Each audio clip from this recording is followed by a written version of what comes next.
Flores, we always hear about oneness, being one, being interconnected. But from your point of view, and especially from your experience, what does oneness really mean? After my paradigm shift experience, which I wrote about in my book, Wholeness of Being, I realized that we cannot grasp oneness with the mind. It is not an idea or a belief. Oneness is being. We can create a language around it or try to teach or explain it, but that would only give us an intellectual idea. Experiencing oneness for ourselves is essential. This is only possible through the expanded awareness of present stillness, because in stillness, we unplug from the perceptual activities of the collective mind reality, allowing us to be present as source awareness. The problem arises when we have an idea or image of what we think oneness should be like, because in that moment it becomes an intellectual concept instead of a heartfelt experience. The true experience of oneness is felt through the heart center. It is through this center that we are connected to everything within the collective. As a young man, I had many glimpses of oneness, but in my ego's defensiveness and fear of the unknown, I built a wall of resistance to anything that was not logical to the physical senses. I could not integrate the vastness of oneness as my true nature of being. It took many years of questioning and seeking, including two very contrasting experiences, to shift my perspective of reality, revealing that the infinite I was and is always present as everything I was looking for. This realization enabled me to anchor my reference point of awareness in Source, allowing me to experience the perspective of the dreamer consciously.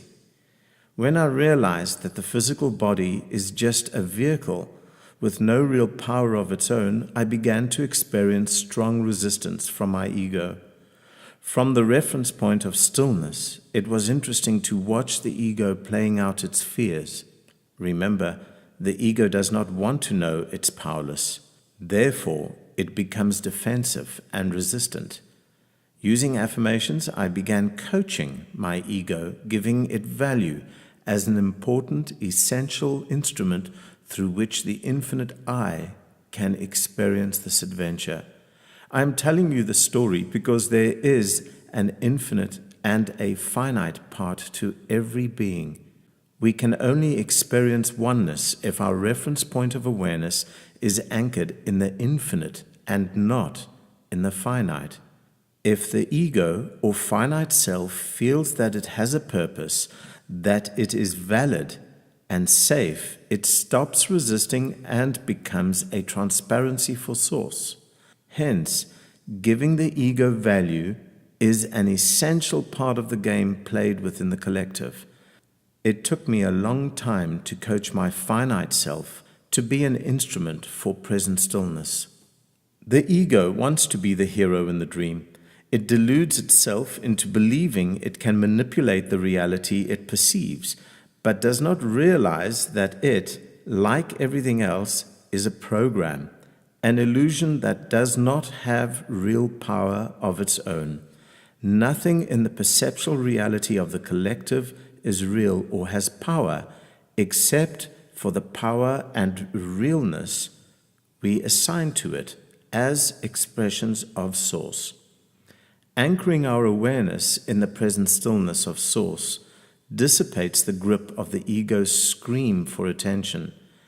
Present stillness allows us to see the world the way it is, as a reflection of the wholeness of being.